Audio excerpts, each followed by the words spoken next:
Good morning students. अभी तक हमने साझेदारी की थ्योरी और profit and loss appropriation account बनाना सीख लिया। अब हम आगे चलते हैं। अब हमारे पास नेक्स्ट टॉपिक आ रहा है साझेदारों के पूंजी खाते, यानी profit and loss appropriation account बनाने के बाद जो भी लाभ या हानि हो रही है और साझेदारों को जो भी मिल रहा है, सैलरी, कमीशन वगैरह, वो सारी चीज़ें हम कहाँ हस्तांतरित करेंगे? साझेदारों के पूंजी खाते में। अब यहाँ बात करेंगे पूंजी खातों की। तो पूंजी खाते दो तरह से रखे जाते हैं, एक तो स्थिर पूंजी खाता और दूसरा परिवर्तनशील पूंजी खाता। स्थिर पूंजी खाते में वापस ए और बी दो खाते बनाए जाते हैं, पूंजी खाता और चालू खाता, पार्टनर्स कैपिटल और पार्टनर्स करंट अकाउंट। उसी तरह परिवर्तनशील पूंजी खाता है तो परिवर्तनशील, जैसा कि उसके नाम से ही पता चल रहा है कि पूंजी क्या हो जाएगी, परिवर्तित हो जाएगी। इसमें सिर्फ एक ही खाता बनाते हैं और उस खाते का नाम होता है पार्टनर्स कैपिटल अकाउंट या पूंजी खाता। स्थिर पूंजी खाते में दो खाते बनते हैं, पूंजी खाता और चालू खाता। पूंजी खाते में सिर्फ पूंजी से संबंधित लेकर किए जाते हैं और कई बार पूंजी अगर साझेदार फर्म में और ला नहीं रहे हैं बीच में वर्ष के दौरान और ये अपनी पूंजी निकाल के नहीं ले जा रहे हैं, तो जो पूंजी उसकी वर्ष की स्टार्टिंग में रहेगी वही पूंजी कहाँ पर रह जाएगी? वर्ष के अंत में रह जाएगी। तो इसलिए इसका नाम क्या है? स्थिर पूंजी, यानी स्टार्टिंग में जो पूंजी थी वही कहाँ पर रहेगी? अंत में भी रहेगी। और दूसरा खाता बनाते हैं पार्टनर्स करंट अकाउंट या चालू खाता, जिसमें हम उसके वर्ष के दौरान किए जाने वाले सारे व्यवहारों को दर्शाएंगे, यानी उसके कितनी सैलरी प्राप्त हुई, उसको अगर कमीशन मिल रहा है तो कितने परसेंट की दर से जो भी कमीशन हमने profit and loss appropriation account में दिया था वो कमीशन हम वहाँ हस्तांतरित करेंगे। उसके आहरण पर ब्याज, वो सब हस्तांतरित करने के बाद उसके खाते का क्या निकालेंगे? शेष निकालेंगे। तो स्थिर पूंजी खाते में पूंजी स्थिर रहती है और चालू खाते में वर्ष के दौरान किए जाने वाले व्यवहारों का लेखा किया जाता है। जबकि परिवर्तनशील पूंजी खाता या फ्लक्चुएटिंग कैपिटल मेथड ऐसा है जिसमें खाली पूंजी खाता बनाया जाता है, जिसमें पूंजी के साथ साथ अन्य सभी बातों का भी लेखा कर दिया जाता है। यानी स्टार्टिंग की पूंजी बताएंगे, वर्ष के दौरान अगर उसने और पूंजी लगाई है तो वो पूंजी भी बताएंगे, वर्ष के दौरान उसको कमीशन, सैलरी, बोनस वगैरह मिला है तो वो भी उसी खाते में आएगा, वर्ष के दौरान अगर उसने पूंजी निकाल दी है तो भी उसी खाते में आएगा, और उसको प्रॉफिट और लॉस जो भी हो रहा है वो सारी बातें भी हम एक ही खाते में लिखेंगे। तो इस तरह उसका पूंजी में क्या हो जाएगा? परिवर्तन हो जाएगा। तो इस वहाँ पर हम उस कंडीशन में हम बनाएंगे पूंजी खाता। अगर क्वेश्चन में आपको पूंजी खाता और चालू खाते का बैलेंस दे रखा हो तो आपको स्थिर पूंजी खाते की विधि से सवाल करना होगा, और अगर खाली पूंजी खाते का बैलेंस दे रखा होगा तो ऐसी दशा में आपको फ्लक्चुएटिंग कैपिटल मेथड या परिवर्तनशील पूंजी खाते के माध्यम से क्वेश्चन को यह सॉल्व करना पड़ेगा। अब हम इसके आगे दोनों तरीके से खाता बनाना सीखेंगे कि स्थिर पूंजी खाते से किस तरह खाते बनाए जाएंगे और परिवर्तनशील पूंजी खाते से किस तरह से खाता बनाया जाएगा। अब हम फिक्स्ड कैपिटल मेथड से खाते बनाना सीखेंगे। जैसा कि मैं बता चुकी हूँ, दो खाते बनेंगे। पहला खाते का नाम होगा पार्टनर्स कैपिटल अकाउंट और दूसरा होगा partners current account. Capital account यानी पूंजी खाता। तो पूंजी खाते में सिर्फ पूंजी से संबंधित बातों का व्यवहार किया जाएगा या पूंजी से संबंधित बातें ही लिखी जाएगी, जबकि पार्टनर्स करंट अकाउंट में वर्ष के दौरान किए जाने वाले सारे व्यवहारों का लेखा किया जाता है। तो अगर पूंजी खाता बनाएंगे तो पूंजी खाते में सबसे पहला पॉइंट जो तुम्हें दिख रहा है वो है by balance BD. By balance BD में वो अमाउंट आएगा जो साझेदार ने सबसे पहले अपनी पूंजी के रूप में लगाया हुआ होगा वो, क्योंकि जो कैपिटल अकाउंट है तो कैपिटल का मतलब ये है कि पूंजी के रूप में लगाई हुई पैसा। तो पूंजी के रूप में जैसे अगर दो साझेदार हैं ए और बी, तो ए ने अगर 1 लाख रुपए लगाए हैं और बी ने 2 लाख रुपए लगाकर व्यवसाय प्रारंभ किया है और साझेदार की पूंजी खाते का शेष दे रखा है 1 लाख और 2 लाख, तो पार्टनर्स कैपिटल अकाउंट बनाएंगे पर्टिकुलर ए और बी। क्रेडिट पक्ष में, डेबिट पक्ष में आएगा पर्टिकुलर ए और बी। अब सबसे पहला पॉइंट जो लिखेंगे वो 1 लाख और 2 लाख रुपए की पूंजी का लिखेंगे। उसके लिए यहाँ पर लिखेंगे बाय बैलेंस बी डी। ए ने 1 लाख रुपए लगाए तो ए के लिए हम यहाँ पर लिख देंगे 1 लाख रुपए। उसी तरह बी ने अगर 2 लाख रुपए लगाए हैं तो बी का पूंजी खाते का बैलेंस या शेष के रूप में यहाँ पर लिखेंगे 2 लाख रुपए। अब तुम्हें दिख रहा होगा एक जगह मैंने लिखा है बाय कैश और एक जगह मैंने लिखा है टू कैश। अगर ये दो प्रविष्टियाँ यहाँ पर नहीं होगी तो साझेदार का स्टार्टिंग का बैलेंस भी 1 लाख रुपए रहेगा और लास्ट का बैलेंस भी कितना हो जाएगा 1 लाख रुपए। और बी का 2 लाख रुपए था स्टार्टिंग का बैलेंस और लास्ट का बैलेंस कितना हो जाएगा 2 लाख रुपए। इसीलिए इस खाते को क्या कहते हैं, फिक्स्ड कैपिटल या स्थिर कैपिटल मेथड। पूंजी वही की वही रहती है, सिर्फ दो परिस्थितियां ऐसी होती है जिसमें पूंजी में परिवर्तन हो जाता है। एक तो यदि साझेदार वर्ष के बीच में और पूंजी लगा दे और दूसरा यदि साझेदार वर्ष के दौरान अपनी पूंजी में से कुछ हिस्सा लेकर चला जाए। जैसे यहाँ पर अपन ए के लिए मान लेते हैं कि ए की पूंजी 1 लाख रुपए थी, उसने वर्ष के दौरान एडिशनल कैपिटल और पूंजी लगा दी। तो एडिशनल कैपिटल के रूप में अगर साझेदार ने 50,000 रुपये और लगा दिए तो एंट्री बनेगी बाय कैश और बाय कैश में उसका अमाउंट कितना आ जाएगा 50,000 रुपये। बी के लिए पॉइंट दे रखा हो कि बी ने 2 लाख रुपए स्टार्टिंग में लगाई और उसको लग रहा था कि उसकी पूंजी ज़्यादा थी तो वो कुछ पूंजी का हिस्सा निकाल के लेके चला गया। तो निकाल के लेके जाएगा तो यहाँ पर क्या आ जाएगा आपका टू कैश। टू कैश बी के लिए अगर मानते हैं कि बी ने 40,000 रुपये फर्म से निकाल दिए तो टू कैश में सिर्फ बी के पॉइंट में आ जाएगा आपका 40,000 रुपये।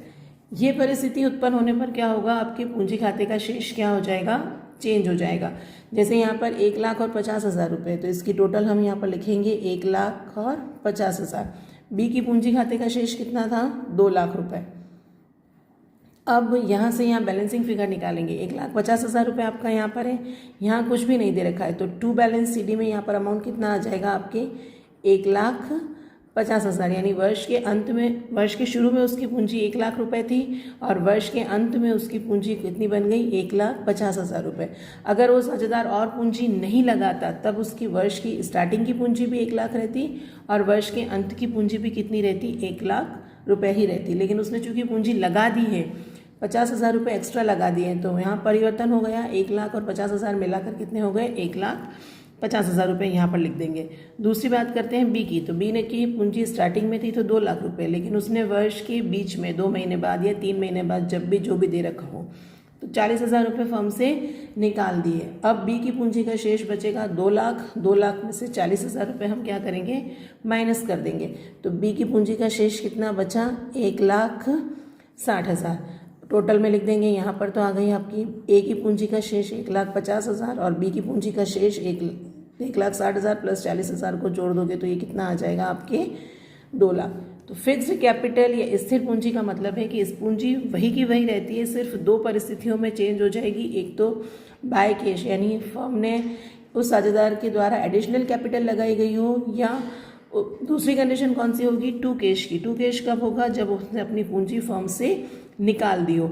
इसके अलावा अगर और किसी भी बात से उसकी पूंजी में परिवर्तन नहीं होगा। तो अगर ये दोनों पॉइंट है तो पूंजी में परिवर्तन होगा, बाकी पूंजी में कोई परिवर्तन नहीं होगा। इसलिए हम यहाँ पर क्या लिखेंगे 1 लाख यहाँ पर आया, बाद में भी यहाँ पर कितना आ जाएगा 1 लाख आएगा, यहाँ पर 2 लाख आया, यहाँ पर भी कितना आ जाएगा आपके 2 लाख। इसलिए इस विधि को क्या कहते हैं स्थिर पूंजी विधि। अब ये तो पार्टनर का कैपिटल अकाउंट बनाया, ऐसा ही दूसरा खाता बनाएंगे पार्टनर का करंट अकाउंट। करंट अकाउंट यानी उसका चालू खाता। चालू वर्ड से ही पता चल रहा है कि वर्ष के दौरान जो चलने वाली चीज़ें हैं। जैसे वर्ष के दौरान हो सकता है साझेदार को उसकी पूंजी पर ब्याज प्राप्त हुआ हो, वर्ष के दौरान हो सकता है कि साझेदार को उसका सैलरी मिली हो, प्रॉफिट में हिस्सा भी मिला होगा, कमीशन मिला होगा, वर्ष के दौरान उसने आहरण किए होंगे, निजी प्रयोग के लिए फर्म से पैसा निकाला होगा, या उसको आहरण किया होगा उसने तो आहरण पर ब्याज भी उसने चुकाया होगा। तो ये जो वर्ष के दौरान जितने भी व्यवहार है उसको हम कौन से खाते में लिखेंगे पार्टनर के करंट अकाउंट में। इस मेथड में करंट अकाउंट का बैलेंस या चालू खाते का बैलेंस आपको अलग दे रखा होगा और फिर कैपिटल अकाउंट का बैलेंस आपको क्या दे रखा होगा अलग से दे रखा होगा। तो कैपिटल अकाउंट का बैलेंस तो हमने मान लिया कि 1 लाख और 2 लाख रुपए दे रखा था। 50,000 रुपये पूंजी लगाई और 40,000 रुपये पूंजी के उसने हमेशा के लिए फर्म से क्या कर दिए निकाल दिए। उसी तरह पार्टनर के करंट अकाउंट का बैलेंस भी आपको दे रखा होगा। अब यहाँ पार्टनर का करंट अकाउंट देखो, मैंने दोनों तरफ बैलेंस बीडी लिखा है, टू बैलेंस बीडी भी लिखा है और बाय बैलेंस बीडी भी लिखा है। तो करंट अकाउंट है तो हो सकता है कि कभी बैलेंस डेबिट में आ जाए, कभी बैलेंस क्रेडिट में आ जाए, ज़्यादा भी हो सकता है और कम भी हो सकता है। तो जो क्वेश्चन में दे रखा होगा उसके अगर डेबिट में दे रखा होगा तो डेबिट में लिखेंगे, क्रेडिट में दे रखा होगा तो हम क्रेडिट में लिखेंगे। जैसे मानते हैं कि अगर अपन का बैलेंस क्रेडिट में दे रखा है, ए का बैलेंस दे रखा है 50,000 रुपये, तो बाय बैलेंस बीडी चालू खाते का शेष यहाँ पर आ जाएगा आपके 50,000 रुपये। बी के बैलेंस दे रखा था 60,000 रुपये, तो बी का बैलेंस हम लिख देंगे 60,000 रुपये। अब interest on capital, interest on capital हम P&L एप्रोप्रिएशन अकाउंट पिछला पॉइंट बताया था मैंने, तो दे चुके हैं लाभ हानि नियोजन खाते में। तो वहाँ पर P&L एप्रोप्रिएशन में इंटरेस्ट ऑन कैपिटल हमने कहाँ पर डाला था, 2 वाली साइड में डाला था। तो खाते बनाते वक्त जो हम 2 में डालते हैं वो यहाँ पर किस में डालेंगे, हमारे बाय में डालेंगे। तो बाय इंटरेस्ट ऑन कैपिटल, या इसको शॉर्ट फॉर्म में कहते हैं IOC। शॉर्ट फॉर्म चलाना चाहते हो तो वो भी चला सकते हैं, शॉर्ट फॉर्म आएगा आपका IOC। तो IOC हमने वहाँ पर अगर आपने 2 वाले पक्ष में दिया है तो यहाँ वाले में किस में आ जाएगा, आपके बाय में आ जाएगा। जैसे ए का IOC बना 5,000 रुपये, तो यहाँ पर लिखेंगे हम ए का IOC का अमाउंट 5,000 रुपये, बी का IOC का अमाउंट बना 6,000 रुपये, तो वो यहाँ पर आ जाएगा आपके 6,000 रुपये के। फिर आगे हो सकता है कि ए को हमने सैलरी दी हो, ए की सैलरी बनी हुई हो, वहाँ पर सैलरी वाला पोर्शन भी कहाँ पर गया था, 2 में गया था, वो यहाँ पर आएगा तो किस में आ जाएगा, बाय में आएगा। सैलरी अगर लाभ हानि नियोजन खाते में हमने 10,000 रुपये दी थी, तो 2 सैलरी की थी, यहाँ पर हम करेंगे बाय सैलरी। बाय सैलरी का अमाउंट यहाँ पर अगर 10,000 रुपये सैलरी दिए तो साझेदार को सैलरी कितनी प्राप्त हुई, 10,000 रुपये, वो यहाँ पर आ जाएगा। फिर कमीशन, बी को हो सकता है कमीशन के रूप में कुछ राशि प्राप्त हुई हो, जैसे बी का कमीशन अगर 6,000 रुपये है तो बी के या आप मान लो कि बी के कमीशन के रूप में 20,000 रुपये प्राप्त हुए, तो बाय कमीशन बी का कमीशन का अमाउंट कितना लिखेंगे, 20,000 रुपये। ये सब कुछ करने के बाद हम 2 वाले पक्ष पे आते हैं। ए और की बी का लिए लिखा है मैंने 2 ड्राइंग्स, बैलेंस भी दी तो चूँकि हम यहाँ लिख चुके हैं इसलिए ये यहाँ पर नहीं होगा। फिर 2 ड्राइंग्स यहाँ पर पूंजी खाते का शेष तो हमने कैपिटल अकाउंट में लिखा, और साझेदार के द्वारा किया गया निजी खर्चा या निजी आहरण ये पैसे निकालने का काम करता है। अगर साझेदार फर्म से निजी प्रयोग के लिए तो वो आहरण होता है, तो आहरण के लिए हम यहाँ पर लिखेंगे 2 ड्राइंग्स। अगर साझेदार ने वर्ष के दौरान जितने भी पैसे फर्म से निकाले हैं उसके लिए, अगर किसी साझेदार ने मान लो ए ने 30,000 रुपये फर्म से ड्राइंग्स किया, तो यहाँ पर ये अमाउंट लिख देंगे हम 30,000 रुपये, यानी ए ने निजी प्रयोग के लिए कितने पैसे निकाले, 30,000 रुपये निकाले। फिर बी ने भी आहरण किया, बी के आहरण का अमाउंट अगर आपको क्वेश्चन में दे रखा हो कि 40,000 रुपये निकाले, तो बी के अमाउंट कितना आ जाएगा आपके 40,000 रुपये। फिर करते हैं IOC या इंटरेस्ट ऑन कैपिटल हमने बाहर में दिया, अब आएगा 2 इंटरेस्ट ऑन ड्राइंग, इसका भी शॉर्ट फॉर्म हो सकता है IOD। तो ये IOD हमारे यहाँ पर आएगा, वहाँ पर IOD कहाँ पर आया था, आपके बाय वाले पक्ष में आया था, यहाँ पर IOD कहाँ पर आएगा, 2 वाले पक्ष में आ जाएगा। तो 2 इंटरेस्ट ऑन ड्राइंग्स अगर दे रखा है डायरेक्ट तो डायरेक्ट अमाउंट लिख देंगे, 3,000 रुपये अगर वहाँ बाय में डाला था तो यहाँ पर 2 में कितना लिखेंगे, 3,000 रुपये। वहाँ पर बाय में अगर हमने इंटरेस्ट ऑन ड्राइंग्स बी का 4,000 रुपये लिखा था, तो यहाँ पर इंटरेस्ट ऑन ड्राइंग्स बी कितना आ जाएगा, 4,000 रुपये आ जाएगा। ये तो सब करने के बाद एक पॉइंट और बचा हुआ है P&L एप्रोप्रिएशन का profit. Interest on capital, salary, commission, interest on drawings भी सारी चीज़ें हम कहाँ से लेके आए हैं, P&L एप्रोप्रिएशन अकाउंट से लेके आए हैं। उसके बाद P&L एप्रोप्रिएशन में लास्ट में हमने प्रॉफिट निकाला था, कैलकुलेशन करके माइनस प्लस करके प्रॉफिट कैलकुलेट किया था, जैसे वो पिछले सवाल में आया था 1,22,000 इस तरह।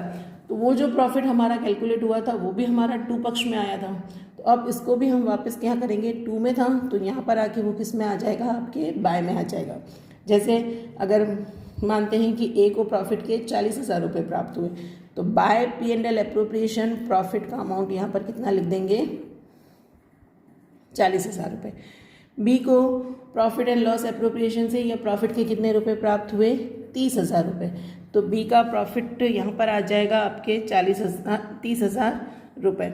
उसके बाद यहाँ पर टोटल करेंगे, टोटल करने के बाद बैलेंसिंग फिगर निकालेंगे। बैलेंसिंग फिगर जो भी आएगा वो बैलेंसिंग फिगर हम इस खाते में to balance CD balancing figure करके लिख देंगे।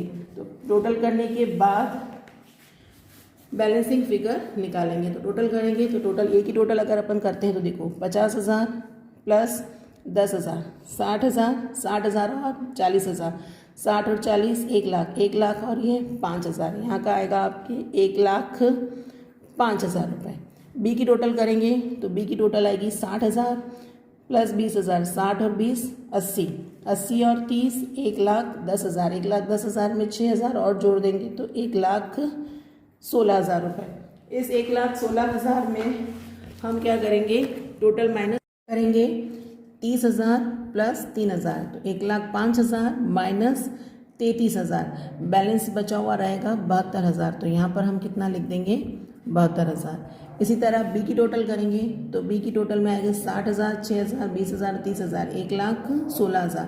बी का डेबिट पक्ष टोटल करेंगे 40,000 प्लस 4,000 44,000 1,16,000 माइनस 44,000 ये टोटल भी आपकी कितनी आ रही है 72,000। यानी दोनों की टोटल कितनी बच गई 50,000 और 60,000। ए और बी का ओपनिंग बैलेंस था, क्लोजिंग बैलेंस में आते आते ही कितने बच गए 72,000। ए का बचा और बी का भी 72,000। ज़रूरी नहीं कि दोनों अमाउंट साथ में, ये तो मैं ऐसे ही एग्जाम्पल देके समझा रही थी।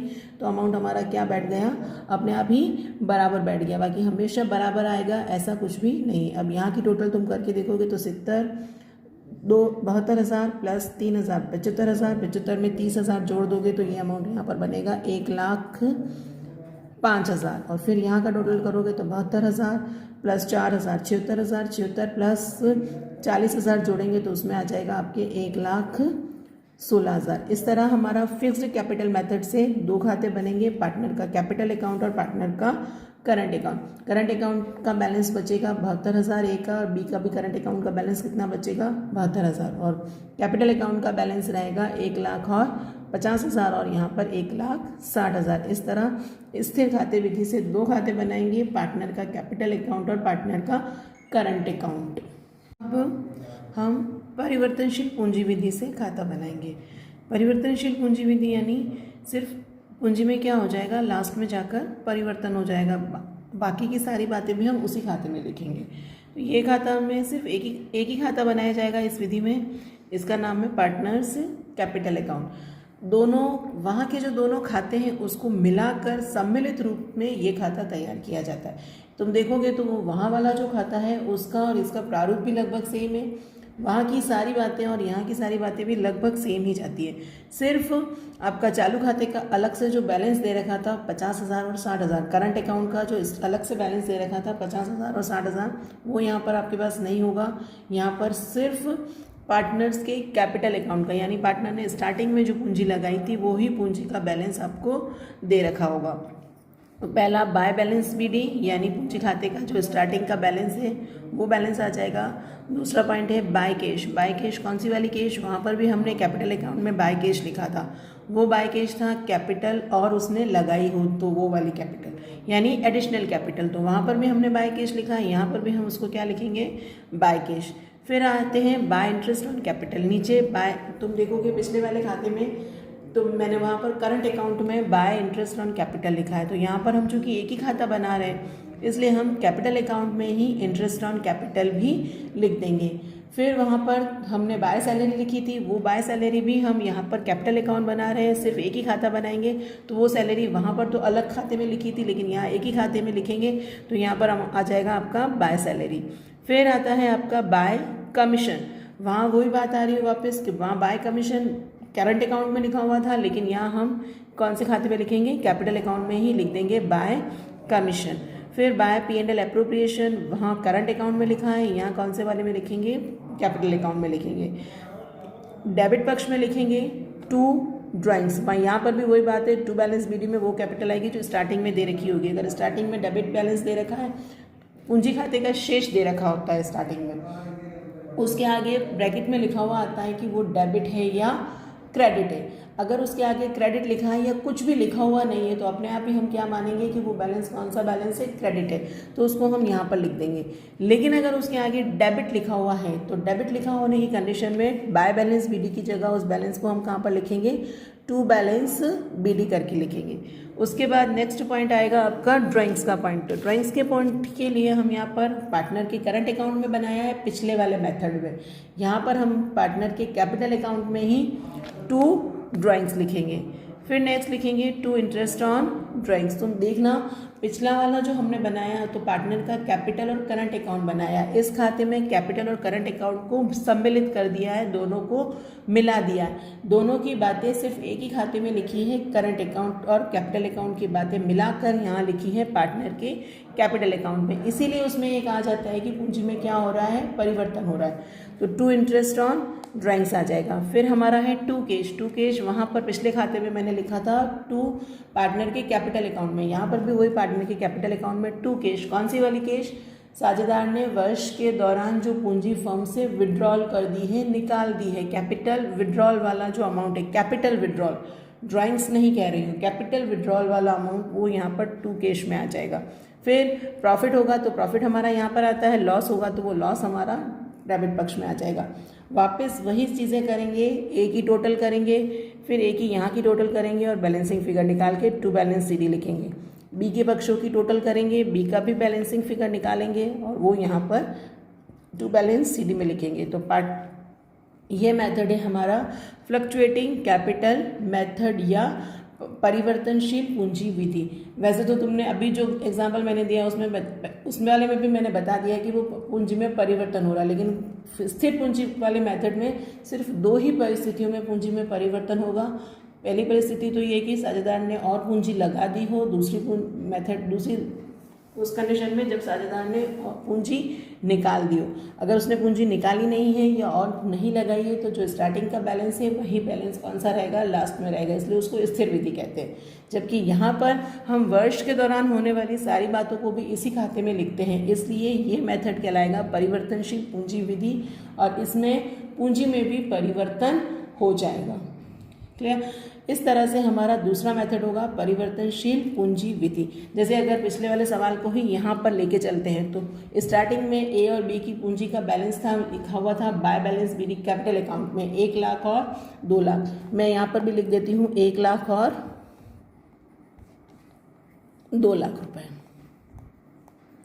फिर वहाँ पर मैंने कैश लिखाया था, यानी ए ने फर्म में और पूंजी लगाई थी 50,000 रुपये, तो यहाँ पर भी वही पॉइंट आएगा, बाय कैश का अमाउंट यहाँ पर लिख दिया 50,000 रुपये। उसके बाद बाय इंटरेस्ट ऑन कैपिटल उस खाते में करंट अकाउंट में लिखा था 5,000 और 6,000, ए का 5,000 था और बी का कितना था 6,000, तो बाय IOC या बाय इंटरेस्ट ऑन कैपिटल का अमाउंट यहाँ पर आ जाएगा आपके 5,000 और 6,000। दोनों पिछले वाला खाता है और उसी के उदाहरण को लेके चल रही हूँ। फिर वहाँ पर हमने सैलरी का अमाउंट, सैलरी किसको दी थी, ए को दी थी, तो ए की सैलरी लिखी थी 10,000 रुपये, तो यहाँ पर भी वो सैलरी आ जाएगी आपकी 10,000 रुपये। उसके बाद आता है कमीशन, वहाँ पर खाते में करंट अकाउंट में मैंने कमीशन दिया था बी को, तो यहाँ पर भी बाय कमीशन करके हम अमाउंट लिख देंगे आपका 20,000। फिर P&L एप्रोप्रिएशन का अमाउंट या प्रॉफिट का अमाउंट लिखा था, उस खाते में ए के हिस्से में प्रॉफिट आया 40,000 रुपये, तो वो यहाँ लिख दिया। बी के हिस्से में प्रॉफिट आया 30,000। तुम देखना ये दोनों खाते का जितने भी बैलेंस देख रहे हैं मैंने दोनों खाते को मिला के लिखा है, कैपिटल अकाउंट और करंट अकाउंट को। यहाँ से सारी बातें सिर्फ एक ही अकाउंट में लिख दी, कैपिटल अकाउंट में। फिर डेबिट पक्ष की तरफ आते हैं, तो डेबिट पक्ष में करंट अकाउंट में चेक करना, ड्राइंग्स का अमाउंट लिखा था मैंने, ड्राइंग्स का अमाउंट लिखा था ए का 30,000 और बी का 40,000, तो यहाँ पर भी वही लिख देती हूँ 30,000 और 40,000। फिर इंटरेस्ट ऑन ड्राइंग्स 3,000 और 4,000 लिखा था, तो इस बैलेंस को भी यहाँ पर लिख देती हूँ 3,000 और 4,000। फिर टू कैश लिखा हुआ है, वहाँ पर चेक करना, पार्टनर के कैपिटल अकाउंट में टू कैश का अमाउंट लिखा हुआ था, बी ने वर्ष के दौरान अपनी पूंजी का कुछ हिस्सा निकाल दिया था, तो वो निकाला हुआ अमाउंट था 40,000 रुपये, तो यहाँ टू कैश करके बी के हिस्से में मैं लिख देती हूँ 40,000। तुम देखना वहाँ दोनों खातों को मिलाकर यहाँ मैंने सिर्फ एक ही खाता बनाया है पार्टनर का, कैपिटल अकाउंट और सारी चीज़ों को एक ही खाते में लिख दिया। अब हम वापस दोनों पक्षों की टोटल करके बैलेंसिंग फिगर निकालेंगे। लॉस है ही नहीं, चूँकि हमने प्रॉफिट माना है तो प्रॉफिट हमने यहाँ लिख दिया, लॉस होता तो लॉस यहाँ पर आता, तो लॉस नहीं हुआ है तो लॉस के वहाँ पर डैश कर दिया। ऊपर बैलेंस भी हमारा कौन सा मान के चला, हमने क्रेडिट वाला मान के चला, इसलिए क्रेडिट में लिख दिया, डेबिट का बैलेंस हमारे पास है ही नहीं। अब हम इस पक्ष टोटल करेंगे 1,50,000, 60,000, 1,50,000 प्लस 5,000, 1,55,000, 1,55,000 प्लस 10,000, 1,65,000, 1,65,000 प्लस 40,000, 2,05,000। बी की टोटल करेंगे 2 लाख प्लस 6,000, 2,06,000 प्लस 20,000, 2,26,000, 2,26,000 प्लस 30,000, ये आएगा हमारे पास 2,56,000। फिर हम इस पक्ष की टोटल निकालेंगे 30 प्लस 3, 33,000, 2,05,000 में से 33,000 माइनस करोगे तो ए का बैलेंसिंग फिगर बैठेगा 1,72,000। ये बैलेंसिंग फिगर है। बैलेंसिंग फिगर अपन कैसे निकालते हैं, 2,05,000 यहाँ की टोटल आई, यहाँ की टोटल है 30 और 3, तो 30 प्लस 3 33,000, 2,05,000 में से 33,000 माइनस करोगे, ये आएगा आपका 1,72,000। उसी तरह बी का भी निकालेंगे तो बी का आ रहा है 2,56,000 और यहाँ वाले पक्ष टोटल करोगे 40 प्लस 4 44, 44,000 प्लस 40,000 84, 2,56,000 माइनस 84,000, ये 84,000 करोगे तो इसका बैलेंस भी बैठेगा 1,72,000। ये तो ऐसे ही एक जैसा बैठ गया, बाकी ज़रूरी नहीं है कि हम हर बार हमारे सवालों में बैलेंस सी डी का आया आपका बराबर आए, अलग अलग भी आ सकता है, ए का भी अलग आ सकता है, बी का भी अलग आ सकता है। मैंने ऐसे ही एग्जाम्पल लिया था इसलिए दोनों का बैलेंस क्या आ गया है, आपके बराबर आ गया है। दोनों पक्षों की टोटल यहाँ पर लिखेंगे 2,05,000 और यहाँ पर आ जाएगी आपकी 2,56,000। इस तरह परिवर्तनशील पूंजी खाते से सवाल को कंप्लीट करेंगे। तो परिवर्तनशील पूंजी खाते में क्या किया हमने, कैपिटल अकाउंट और करंट अकाउंट को मिला के लिखा, इसलिए परिवर्तित हो गई। वहाँ पर हमने कैपिटल अकाउंट अलग बनाएंगे और करंट अकाउंट अलग बनाएंगे और पूरा खाता इस तरह कंप्लीट हो जाएगा।